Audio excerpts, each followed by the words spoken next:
Ibu guru yang saya cintai. Pertama-tama, marilah kita panjatkan puji syukur kehadirat Allah Subhanahu wa Ta'ala, yang mana berkat rahmat taufik dan hidayahnya kita dapat berkumpul dalam acara berbagi pemahaman dan pengalaman tentang budaya positif dengan judul mewujudkan budaya positif dengan keyakinan kelas dalam proses pembelajaran di SDN Contoh Haji 2. Salawat serta salam tak lupa saya haturkan kepada kehadiran Nabi besar Muhammad Sallallahu Alaihi Wasallam yang telah membawa kita dari alam kegelapan menuju alam terang benderang. Saya sebagai pembawa acara akan membacakan susunan acara pada hari ini. Acara yang pertama yaitu pembukaan. Acara yang kedua menyanyikan lagu Indonesia Raya. Acara yang ketiga yaitu sambutan. Acara yang keempat yaitu diseminasi atau berbagi pemahaman tentang budaya positif oleh Ibu Santi Septia Mayasari. Dan acara yang kelima yaitu refleksi atau tanggapan. Acara keenam penutup atau doa. Untuk mengefisienkan waktu, marilah kita buka acara pada siang hari ini dengan pembacaan basmalah bersama-sama.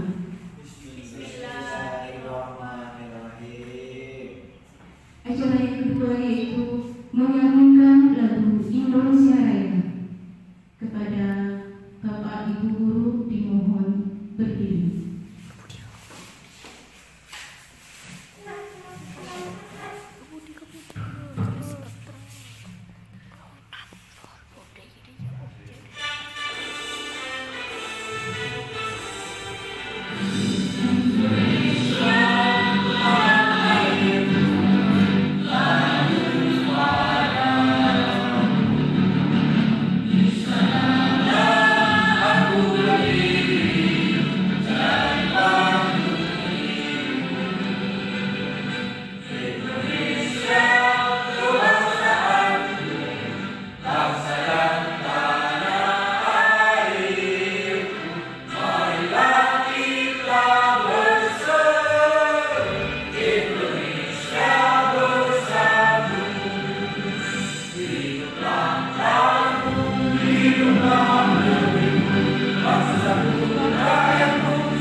Acara yang ketiga yaitu sambutan dari Bapak Kepala Sekolah SDN Contoh Haji 2. Kepadanya disilakan.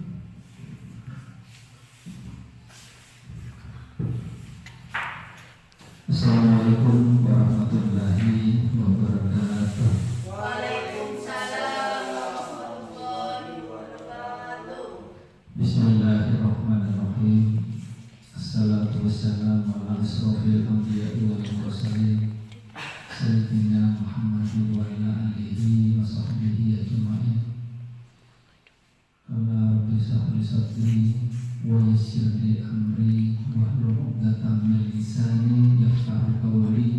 Amma ba'du. Yang saya hormati Bapak dan Ibu guru SDN Contoh Haji 2, wabil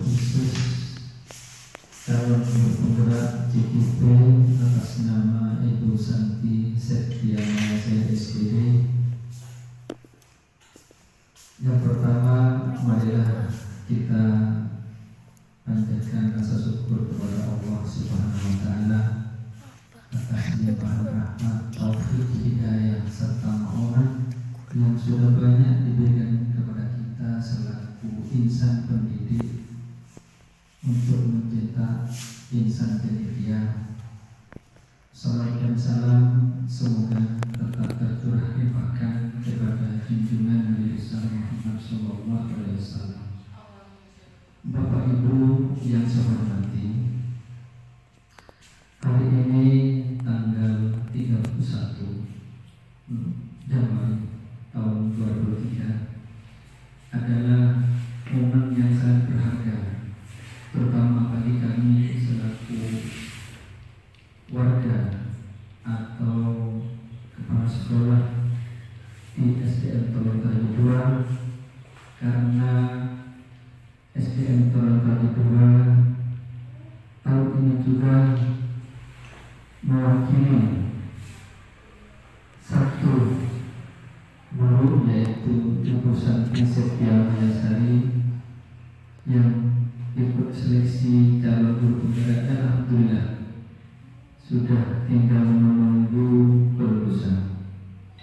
Alhamdulillah juga Ibu Santi Septia Mayasari dalam hal ini, pada hari ini Bapak dan Ibu akan memberikan penjelasan berbagi pengalaman selama beberapa bulan kemarin, diberikan materi di dalam guru penggerak yang tujuannya adalah pengalaman-pengalaman yang sudah atau materi yang sudah diberikan, yang sudah diterima oleh Bu Santi, bisa bermanfaat, bisa menggerakkan kemajuan pendidikan di SDN Tolontaju ini.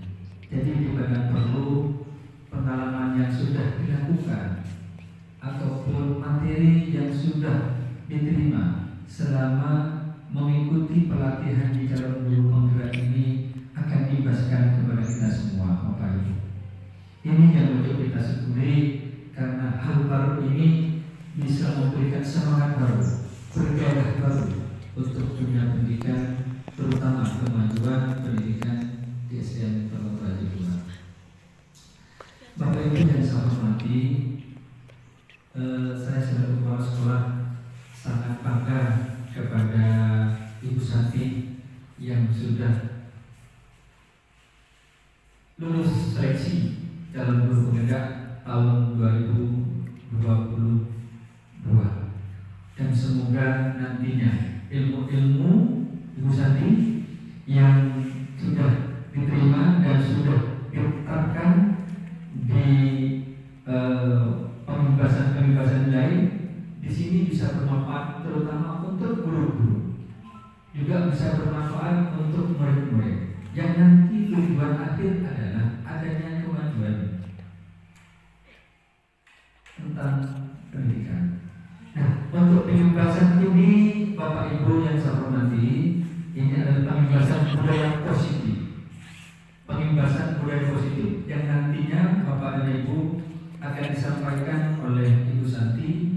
Dan tolong kepada Bapak dan Ibu semua untuk disimak, diikuti dengan baik, karena ini adalah hal baru yang mungkin sangat berpengaruh, yang mungkin dapat menambah semangat, menambah etos kerja kita selaku pendidik untuk hal-hal baru ini di era baru ini, Bapak dan Ibu.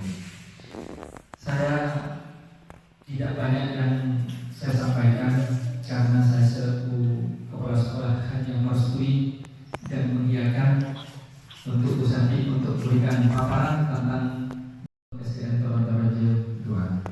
Saya rasa saya cukupkan sambutan atau paparan dari saya. Bila taufiq wal hidayah. Wassalamualaikum warahmatullahi wabarakatuh. Waalaikumsalam warahmatullahi wabarakatuh. Disampaikan terima kasih. Acara yang keempat yaitu diseminasi atau berbagi pemahaman tentang budaya positif oleh Ibu Santi Septia Mayasari. Kepadanya disilakan.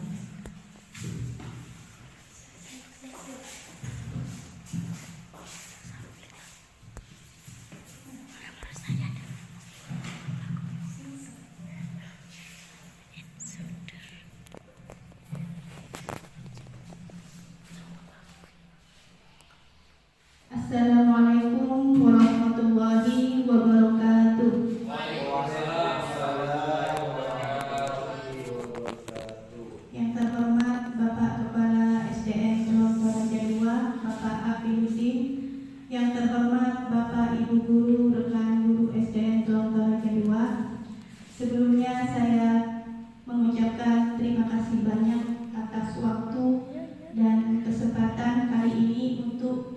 mengikuti penimbasan dari saya, yaitu dengan judul mewujudkan budaya positif dengan keyakinan kelas dalam proses pembelajaran di SDN Teluk Toraja 2, Kecamatan Kapian, Kabupaten Pamekasan. Jadi di sini saya sebagai guru penggerak, next Pak. Saya sebagai calon guru penggerak angkatan 7 diberikan tugas untuk mengimbas kepada rekan-rekan guru dengan judulnya yaitu materi budaya positif. Next Pak.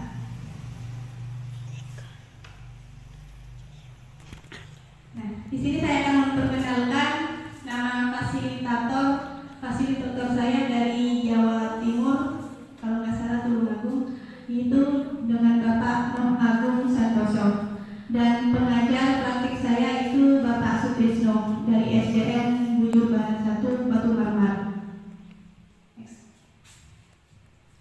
Sebelumnya saya akan menjelaskan apa itu budaya positif. Budaya positif merupakan nilai-nilai atau keyakinan-keyakinan dan kebiasaan-kebiasaan di sekolah yang berpihak pada murid agar murid dapat berkembang menjadi pribadi yang kritis, penuh hormat, dan bertanggung jawab. Tujuan budaya positif di sekolah ini yaitu Ki Hajar Dewantara atau KHD mengatakan bahwa tujuan pendidikan adalah menuntun segala kodrat yang ada pada anak-anak agar mereka dapat mencapai keselamatan dan kebahagiaan yang setinggi-tingginya, baik sebagai manusia maupun sebagai anggota masyarakat. Tujuan membangun budaya positif di sekolah ini yaitu untuk menumbuhkan karakter. Adapun karakter yang diharapkan menjadi manusia dan anggota masyarakat untuk mencapai keselamatan dan kebahagiaan sebagai tujuan pendidikan nasional itu adalah seperti yang tercantum dalam profil pelajar Pancasila, yakni beriman, bertakwa kepada Tuhan Yang Maha Esa, dan berakhlak mulia, kreatif, gotong royong, berkebinekaan global, benar kritis, dan mandiri. Nah, dalam budaya positif ini ada unsur-unsur. Di sini ada 7 unsur yang akan dijelaskan atau disampaikan pada kesempatan hari ini. Yang pertama yaitu perubahan paradigma belajar. Adanya perubahan paradigma dari yang dulu dan yang sekarang. Kemudian yang kedua, saya akan menjelaskan yang kedua yaitu disiplin positif. Yang ketiga, kebutuhan dasar manusia. Yang keempat, motivasi perilaku manusia. Yang kelima, posisi kontrol. Yang keenam, keyakinan kelas. Dan yang ketujuh, segitiga restitusi. Yang pertama, perubahan paradigma belajar. Pada zaman kolonial Belanda, rakyat hanya berhitung, diajari berhitung, menulis, membaca seadanya, dan untuk kepentingan kolonial Belanda. Sedangkan pendidikan pada paradigma baru, pendidikan yang berpusat pada murid untuk mencapai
berkeberanian global, bergotong royong dan kreatif. Nah, apa itu disiplin positif? Disiplin positif itu dalam budaya kita, makna kata disiplin dimaknai menjadi sesuatu yang dilakukan seseorang pada orang lain untuk mendapatkan kepatuhan.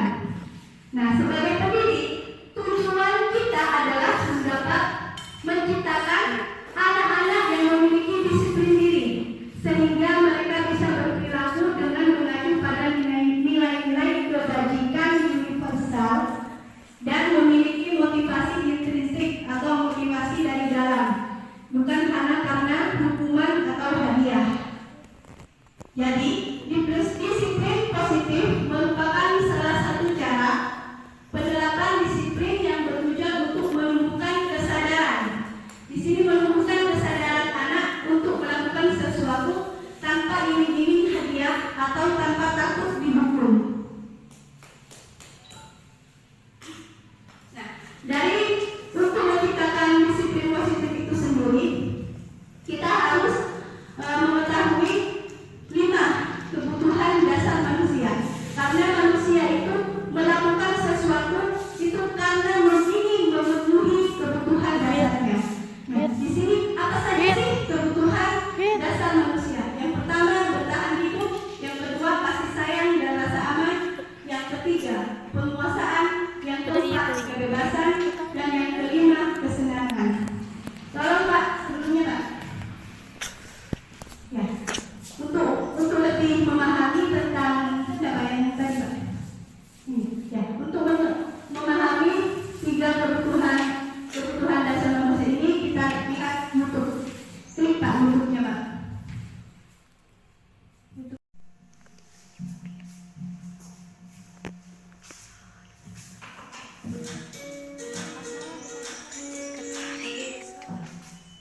Salam dan bahagia Ibu dan Bapak guru hebat. Untuk membangun budaya sekolah yang positif dengan lingkungan yang aman dan mendukung murid untuk menjadi pribadi yang berdaya, seimbang, dan bahagia, salah satu upaya yang dapat dilakukan oleh guru adalah memahami kebutuhan dasar yang mendasari perilaku murid. Pada video kali ini, kita akan membahas tentang 5 kebutuhan dasar manusia.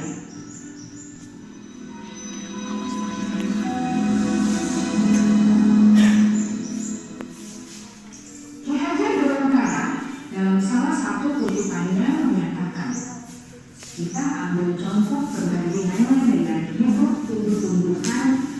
Seorang petani dalam hakikatnya sama kewajibannya dengan seorang pendidik yang menanam padi misalnya. Hanya dapat menumbuh tumbuhnya padi. Ia dapat memperbaiki kondisi tanah, memelihara tanaman padi, memberi pupuk dan air, membasmi ulat-ulat atau jamur-jamur yang mengganggu hidup tanaman padi, dan lain sebagainya. Ketika guru memahami kebutuhan apa yang mendasari perilaku murid, dan guru berusaha menuntun dan mendukung murid dalam memenuhi kebutuhannya secara positif, pada hakikatnya guru tersebut ibarat seorang petani yang sedang berusaha memahami kebutuhan masing-masing tanaman, dan ia berusaha memenuhi kebutuhan tanaman tersebut agar dapat tumbuh dengan subur dan maksimal. Dr. William Glasser, seorang psikiater dari Amerika Serikat, menyatakan bahwa seluruh binatang manusia memiliki tujuan tertentu, yaitu memenuhi kebutuhan dasarnya. Ketika kelima kebutuhan dasar telah terpenuhi secara memadai, maka murid akan tumbuh dengan seimbang dan bahagia. Sebaliknya, ketika kebutuhan dasar tidak terpenuhi dengan baik, maka seseorang akan mengalami emosi negatif seperti bosan, sedih, dan kecewa.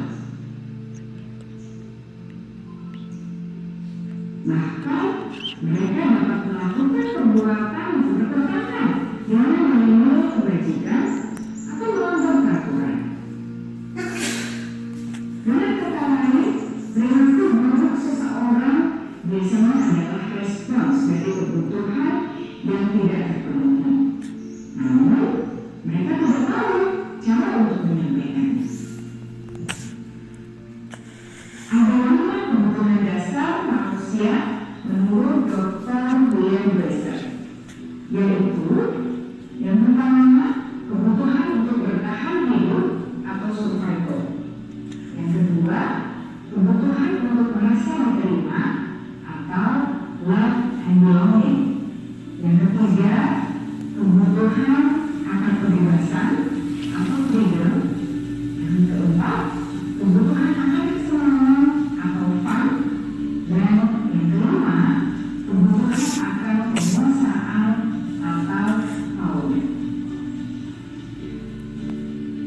sebagai bagian dari proses reproduksi, termasuk kebutuhan untuk tetap bertahan hidup. Kebutuhan untuk merasa aman juga termasuk dalam kebutuhan ini.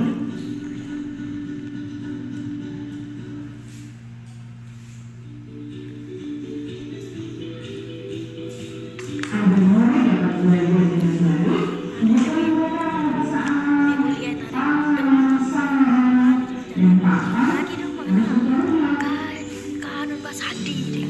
Bagaimana mungkin mereka dapat belajar dengan baik kalau mereka datang ke sekolah di Kumpul bener. apabila rumah mereka Bisa beruna cicil lang na. Setelah kita mengetahui urusan pertama yang sebagian besar bersifat fisiologis, lalu kita lihat kebutuhan kedua sampai kelima yang semuanya berhubungan dengan psikologis. Lalu kita lihat kebutuhan yang kedua, yaitu kebutuhan akan perasaan Sampai diterima sana udah. oleh kelompok atau komunitasnya, atau kebutuhan love and belonging. Ada kilang. Kebutuhan ini Saya memiliki mau. keinginan untuk tetap terhubung dengan orang lain seperti teman, keluarga, teman kerja, dan kelompok di mana kita tergabung. Setiap murid ingin menjadi bagian yang berharga dari kelas dan juga sekolah. Mereka juga ingin diterima oleh orang lain dan kelompoknya. Bahkan, murid yang bekerja paling kuat pun jauh di dasar hatinya pasti ingin merasa diterima. Sebagai guru, seharusnya kita dapat menerima murid kita apa adanya, sesuai dengan programnya. Karena setiap murid adalah unik. Mereka memiliki kekuatannya masing-masing, sehingga guru seharusnya bisa menciptakan kesempatan untuk murid berkolaborasi dan memiliki ikatan emosi satu sama lain. Murid-murid yang memiliki kebutuhan yang besar untuk merasa diterima, biasanya mereka belajar karena suka pada perubahan, dan mereka juga suka bekerja dalam kelompok. Kebutuhan yang ketiga adalah kebutuhan akan kebebasan atau kebutuhan membuat pilihan. Murid harus diberi kesempatan untuk membuat pilihan dan bertanggung jawab atas pilihan yang mereka telah ambil. Memberi mereka kebebasan bukan berarti membiarkan mereka melakukan apa saja yang mereka mau, melainkan lebih memberi mereka kesempatan untuk membuat pilihan, mengenalkan kelompok mereka dengan percaya diri, dan memberi mereka kesempatan untuk mencoba hal yang baru.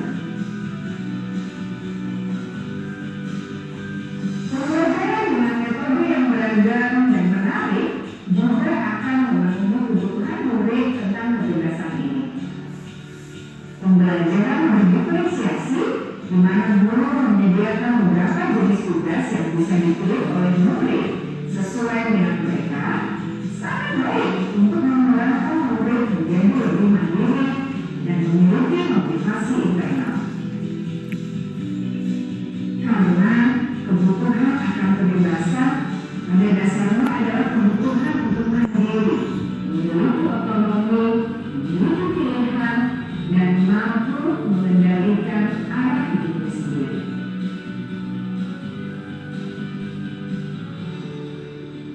Kebutuhan yang keempat adalah kebutuhan akan kesenangan. Bayangkan Bapak Ibu hidup tanpa rasa senang, betapa menyedihkannya. Belajar menghubungkan kebutuhan akan kesenangan dengan belajar. Jangan sekalikan kebutuhan murid untuk merasa senang di kelas. Sebagai guru, jangan ragu-ragu untuk dengan sengaja memasukkan kegiatan yang menyenangkan dalam kelas. Murid-murid dengan kebutuhan dasar kesenangan yang tinggi ingin menikmati apa yang mereka lakukan. Mereka juga konsentrasi tinggi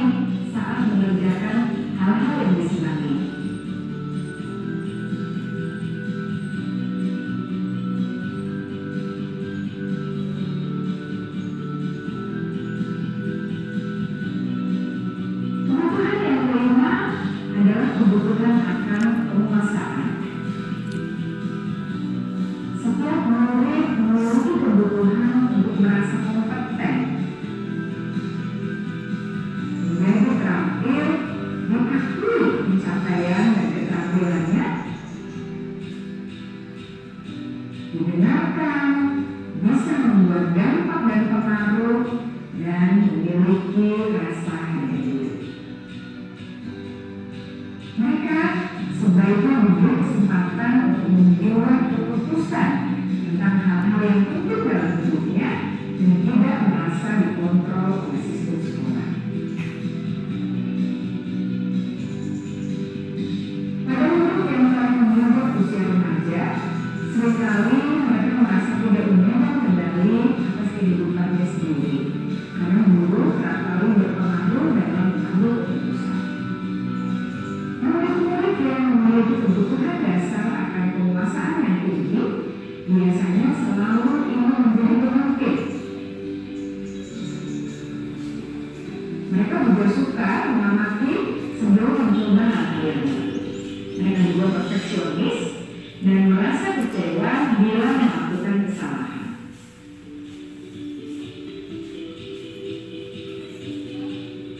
Ibu dan bapak guru sangat penting bagi kita untuk mengetahui kebutuhan dasar murid-murid agar kita memahami alasan dibalik sikap dan tingkah laku mereka. Bila murid berperilaku buruk atau melanggar peraturan sehingga tindakannya tidak sesuai dengan nilai-nilai kebaikan, maka guru harus mencari tahu alasan yang mendasari tindakan tersebut dan kebutuhan apa yang belum terpenuhi. Melalui percakapan dengan guru dalam pendekatan hubungan positif, murid dapat diajar untuk bersikap adaptif dalam mengenali kebutuhan-kebutuhan yang berusaha mereka penuhi dan mendasari tindakan mereka. Jika guru mengabaikan perilaku murid-murid, maka perilaku tersebut akan berpengaruh pada suasana kelas yang kurang kondusif dan akan berpengaruh pada tujuan dari pendidikan itu sendiri. Ibu bapak guru yang baik, mari kita menjadi guru yang lebih baik dengan memahami kebutuhan dasar murid-murid kita dan senantiasa membimbing mereka untuk menjadi pribadi yang berdaya, seiman, dan bahagia. Salam dan bahagia, ibu dan bapak guru hebat.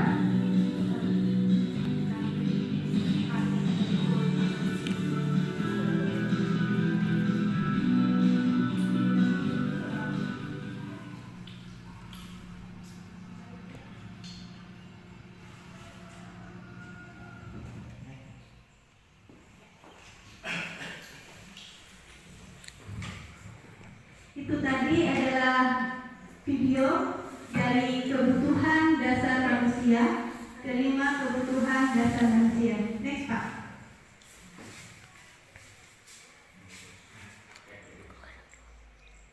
Selanjutnya. Setelah menyimak video tersebut, mari kita pahami bahwa setiap tindakan atau perilaku manusia, terutama murid kita melakukan suatu tindakan itu pasti karena mereka ingin memenuhi kebutuhan dasarnya. Next. Dan yang keempat itu adalah motivasi perilaku manusia. Setiap tindakan manusia juga memiliki motivasi. Motivasi adalah dorongan yang timbul pada diri seseorang secara sadar atau tidak sadar untuk melakukan suatu tindakan dengan tujuan tertentu. Ya, teori motivasi perilaku manusia. Yang pertama, motivasi dari untuk menghindari ketidaknyamanan atau hukuman.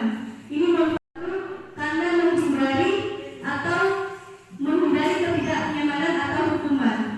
Jadi orang dalam posisi ini mereka akan bertanya, apa yang akan terjadi apabila saya tidak melakukannya?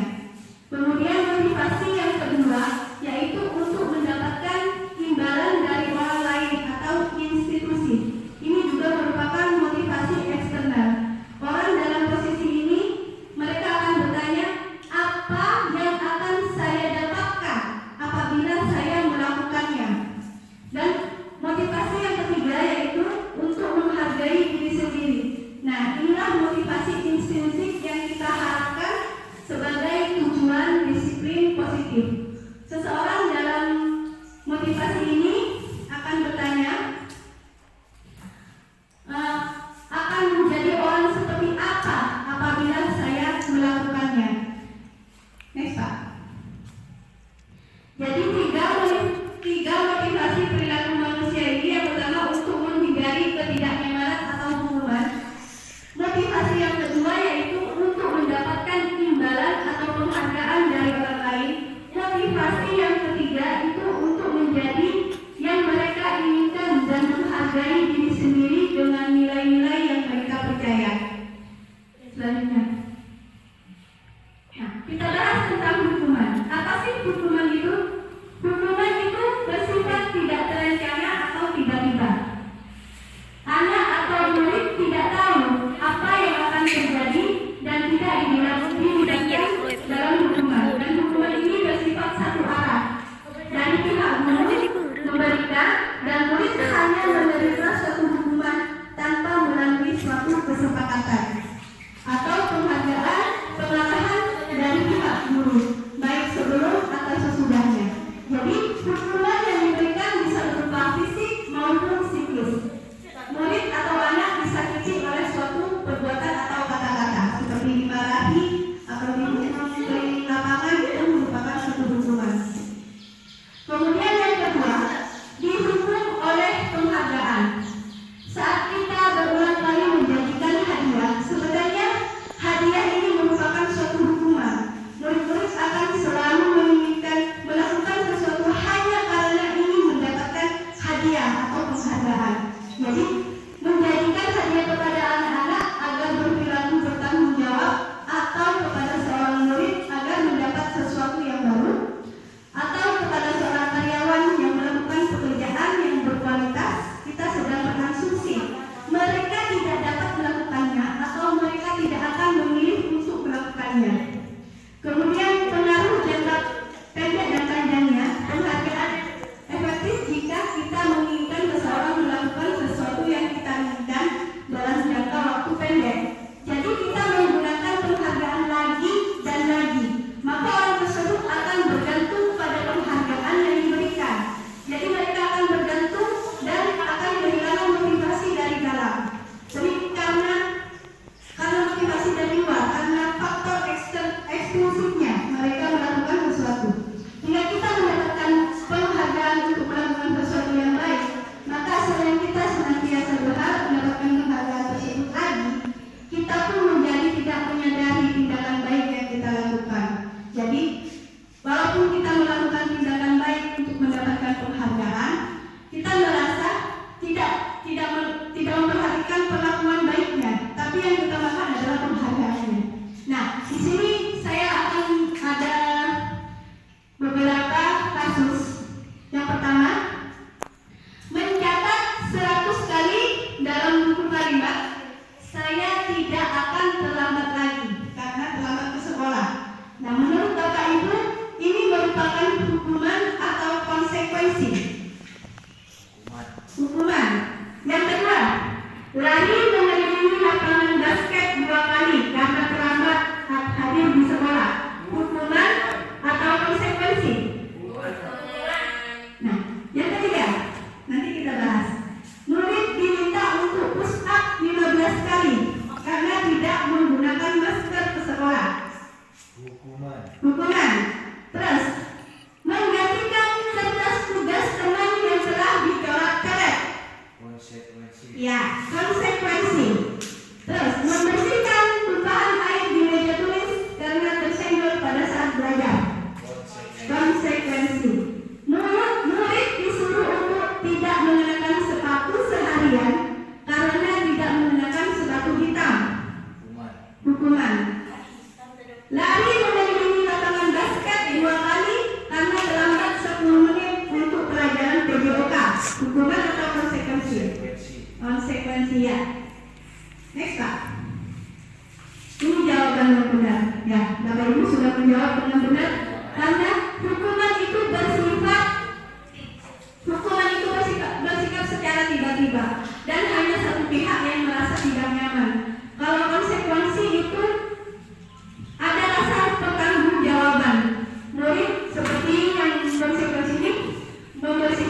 Nah, inilah perbedaan hukuman dan konsekuensi. Hukuman merupakan sesuatu yang menyakitkan, ya. Karena hukuman itu menyakitkan, lebih baik jangan kita memberikan hukuman kepada murid, berikan saja konsekuensi, karena konsekuensi ini bersifat netral. Ya, sesuatu harus terjadi, membuat anak sakit atau fisik maupun hati jangka waktu lama. Biasanya anak itu akan dendam. Misal kalau hukuman yang berupa fisik tadi ya, kalau yang berupa psikis itu dimarah-marahi, dibentak-bentak, itu anak akan merasa kesakitan secara verbal. Jadi mereka mungkin akan merasa dendam kepada kita. Jadi lebih baik kita jangan berbuat seperti itu. Next Pak. Nah, konsep disiplin dengan pendekatan restitusi. Ini yang kita harapkan di dalam dunia pendidikan sekarang. Menggunakan konsep pendekatan restitusi, yaitu sebuah cara menanamkan disiplin pada murid tanpa hukuman atau penghargaan. Restitusi adalah proses menciptakan kondisi bagi murid untuk memperbaiki kesalahan mereka sehingga mereka bisa kembali kepada kelompok mereka dengan karakter yang lebih kuat. Ini kata dosen tahun 2004. Nah, restitusi juga merupakan proses kolaboratif yang mengajarkan murid untuk mencari solusi untuk masalah mereka dan membantu murid berpikir tentang orang seperti apa yang mereka inginkan, yang menjadi tujuan mulia dan bagaimana mereka harus memperlakukan orang lain. Jadi ada dialog antara murid dan guru, itu merupakan suatu restitusi. Terus Pak. Nah, ciri-ciri restitusi ini adalah menguatkan dan fokus pada solusi, fokus pada karakter bukan tindakan. Jadi karakternya yang penting, bukan karena melanggar peraturan harus dihukum, bukan itu yang kita cari, tapi karakter agar murid ini mempunyai kesadaran untuk mengikuti peraturan, bukan menebus kesalahan, namun belajar dari kesalahan. Jadi dengan kita berdialog kepada murid, mereka akan bisa menentukan kesalahannya sendiri dan bisa dengan guru bisa berdialog, bisa menemukan jalan solusinya. Terus mencari kebutuhan dasar yang mendasari tindakan. Nah, dalam restitusi ini juga kita ditanyai, mengapa murid itu melakukan tindakan tersebut? Pasti ada kebutuhan dasar yang 5 tadi yang tidak terpenuhi. Kemudian tawaran bukan paksaan. Jadi ditawarkan, kamu sudah melakukan hal seperti ini. Jadi menurut kamu perbuatan kamu ini benar atau tidak? Nah, ini ada semacam dialog. Jadi tidak langsung dihukum kepada anak. Kemudian memperbaiki hubungan. Jadi dengan begitu antara murid dan guru ada rasa hubungan yang terikat seperti itu. Terus menuntut untuk melihat ke dalam diri. Jadi menumbuhkan kesadaran bahwa tindakannya itu baik atau tidak. Nah, perbedaan pada contoh kasus misalnya siswa terlambat. Kalau guru memberikan hukuman, murid akan disuruh berdiri di depan kelas. Kamu sudah terlambat, kamu berdiri di depan kelas. Nah, itu merupakan suatu hukuman dan guru marah-marah terhadap murid sehingga murid menjadi takut dan murid disuruh menulis, saya tidak akan terlambat lagi. Itu juga merupakan suatu hukuman. Konsekuensi, guru memberikan konsekuensi yang seperti ini. Karena kamu terlambat tadinya, kamu terlambat berapa menit? Terlambat 10 menit. Jadi konsekuensinya kamu tidak boleh keluar kelas selama jam istirahat. Itu karena kamu terlambat. Itu agar mereka tidak mengulangi lagi. Sedangkan kalau restitusi, guru itu akan menanyakan dulu kepada murid, menanyakan keyakinan kelas. Keyakinan kelas ini maksudnya peraturan yang sudah disepakati di dalam kelas. Seperti misalnya berdialog, siswa terlambat. Ditanyain dulu, mengapa kamu terlambat? Nah, di situ kan murid akan bercerita, saya terlambat karena begini. Nah, dari permasalahan itu, mari kita carikan solusinya. Dengan begitu tidak ada hukuman yang menyangkutkan kepada murid. Next, Pak. Nah, inilah perbedaan hukuman, konsekuensi, restitusi. Intinya, kalau hukuman itu bersifat negatif, hanya murid yang merasa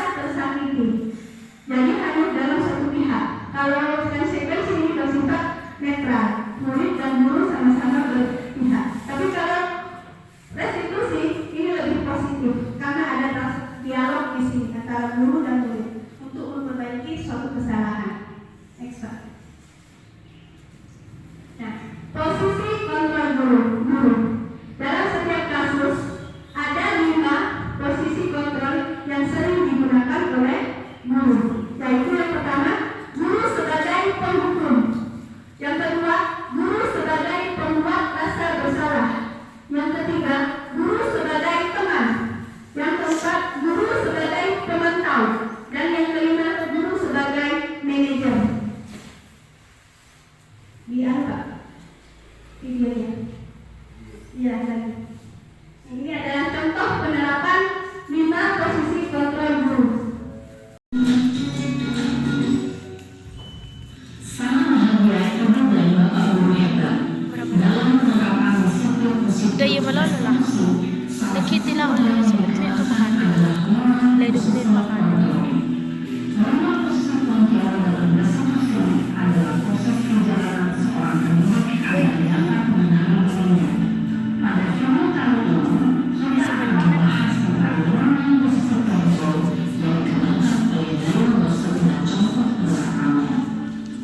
bertanggung jawab dan dapat memecahkan masalah.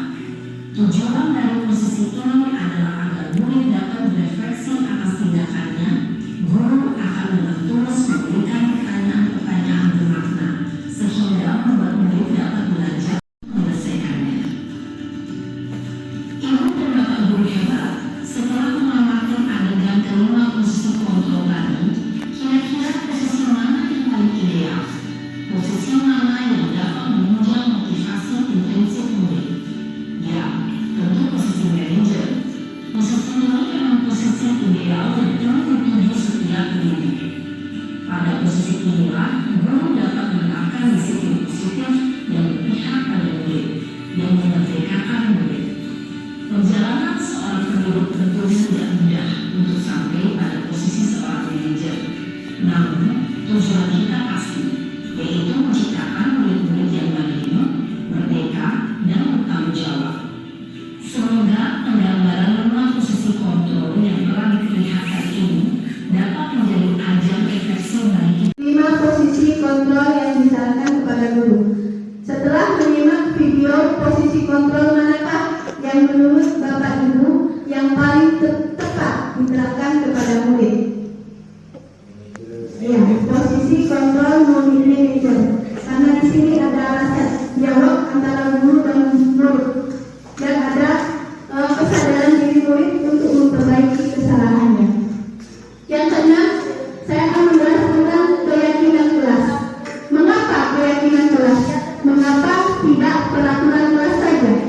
Jadi, mengapa kita memiliki peraturan keyakinan kelas? Keyakinan kelas sama halnya kita bertanya seperti ini.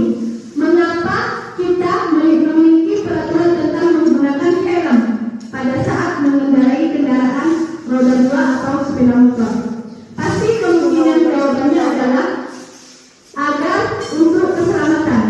Menggunakan helm bukan hanya karena peraturan, tapi kita punya kesadaran kan kita punya keyakinan kalau memakai helm itu kita akan selamat di jalan. Nah, itu yang akan kita terapkan di sekolah kita. Mengapa? Kemudian yang kedua, mengapa kita memiliki peraturan tentang menggunakan masker dan mencuci tangan setiap saat? Jadi kemungkinan jawabannya adalah untuk kesehatan atau untuk keselamatan. Jadi ada rasa keyakinan selain dibuat peraturan, ada motivasi dari dalam untuk kesadaran supaya kita berbuat yang sesuai dengan keyakinan kelas kita. Kemudian nilai-nilai keyakinan atau kesehatan, keselamatan dan kesehatan inilah yang kita sebut sebagai suatu keyakinan. Keyakinan seseorang akan lebih memotivasi seseorang dari dalam. Jadi kalau kita merasa yakin akan sesuatu hal, kita akan mempunyai kesadaran sendiri untuk melakukan keyakinan tersebut. Nah, seperti contoh ini tadi yang memakai helm, peraturan memang ada. Peraturannya adalah saat berkendara harus memakai helm. Tapi kita yakin kalau kita memakai helm kita akan selamat di jalan. Nah, keyakinan itu kita akan terapkan di dalam kelas ini. Seseorang akan lebih tergerak dan bersemangat untuk menjalankan keyakinannya daripada hanya sekedar mengikuti serangkaian peraturan tertulis tanpa makna. Murid-murid pun demikian. Mereka perlu mendengarkan dan memahami arti sesungguhnya tentang peraturan-peraturan yang diberikan. Apa nilai-nilai kebajikan di balik peraturan tersebut dan apa tujuan utamanya, dan menjadi tidak tertarik atau takut sehingga hanya sekedar mengikuti serangkaian peraturan-peraturan yang mengatur mereka tanpa memahami tujuan mulianya. Jadi keyakinan kelas di sini merupakan kesepakatan kelas guru bersama murid yang diyakini selama proses pembelajaran. Jadi kesepakatan kelas dapat membantu membentuk lingkungan kelas. Ini seperti membuat suatu peraturan kelas. Jadi murid bersama guru itu membuat suatu kesepakatan dan berubah menjadi suatu keyakinan. Ya, kesepakatan kelas yang menuntut nilai-nilai positif akan berujung kepada keyakinan. Ini contoh keyakinan kelas. Misalnya bertanggung jawab mengerjakan tugas piket. Jadi kalau kita sudah yakin, kita punya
sekolah.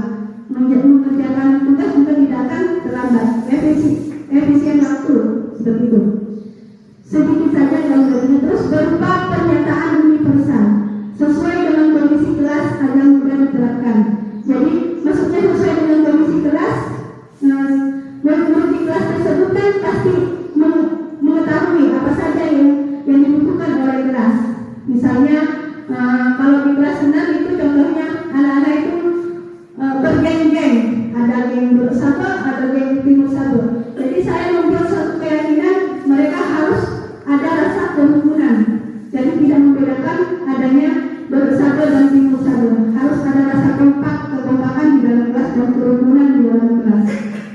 Terus dibuat dalam bentuk pasif. Semua warga kelas dilibatkan. Jadi dalam membuat suatu keyakinan kelas, semuanya itu disuruh dilibatkan. Semuanya menulis keinginan apa sih yang mereka inginkan di dalam kelas itu. Next, Pak. Kemudian unsur yang ketujuh dalam disiplin positif yaitu segitiga restitusi. 3 tahapan dalam segitiga restitusi yaitu yang pertama menstabilkan identitas, yang kedua validasi tindakan yang salah, yang ketiga menanyakan keyakinan.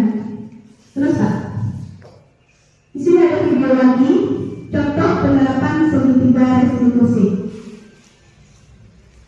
Ini adalah contoh penerapan budaya positif, menerapkan posisi kontrol dan segitiga restitusi.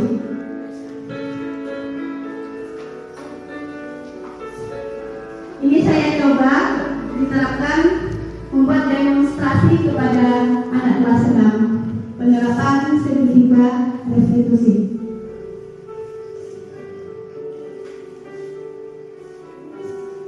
Restitusi adalah menciptakan kondisi bagi murid untuk memperbaiki kesalahan mereka sehingga mereka bisa kembali kepada kelompok mereka dengan karakter yang lebih kuat.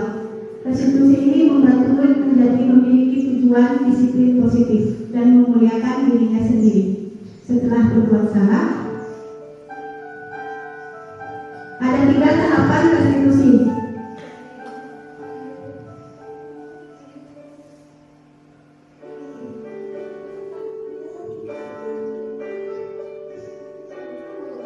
Langkah-langkahnya tidak 3 tahapan tadi: menstabilkan identitas, memvalidasi tindakan, dan menanyakan keyakinan. Pada kasus pertama yaitu siswa datang terlambat ke sekolah. Pada hari Selasa yang pertama di kelas 6, pelajaran saatnya belajar matematika, seorang peserta didik bernama Agama Usenta terlambat datang ke sekolah. Tahu karena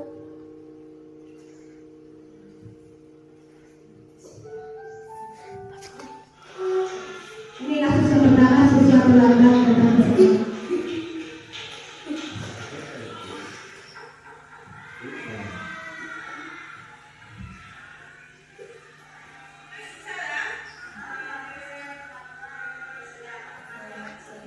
Tadi saya buka buku tema. Tadi saya buka buku tema. Ini menstabilkan identitas.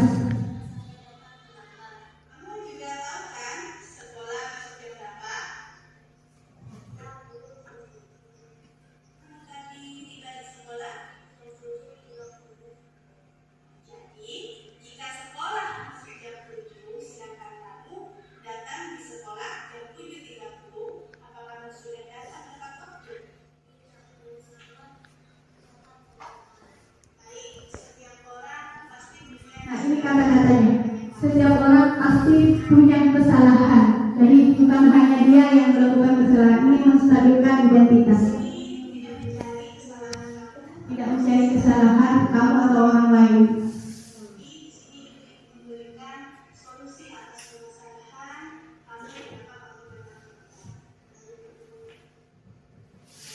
Nah, ini yang kedua, validasi tindakan yang salah. Jadi kesalahan itu akan diperbaiki di sini. Kenapa kok bisa bagus ya? Murid akan bercerita, mereka akan bercerita apa yang mereka alami. Jadi di sini mereka akan terbuka kepada guru.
atas kesalahannya dan akan melakukan seperti yang telah dikatakannya.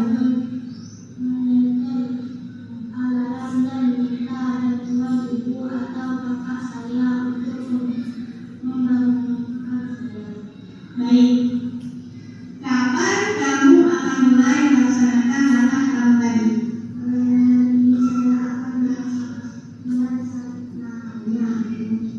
Baik, berarti mulai nanti malam kamu akan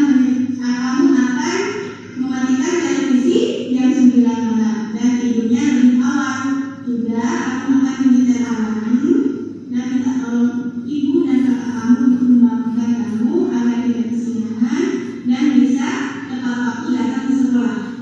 Baik, ibu akan saya laksanakan. Baik, kamu bisa kembali ke kelasnya. Sudah Pak? Terima kasih. Ya, sudah. Kembali ke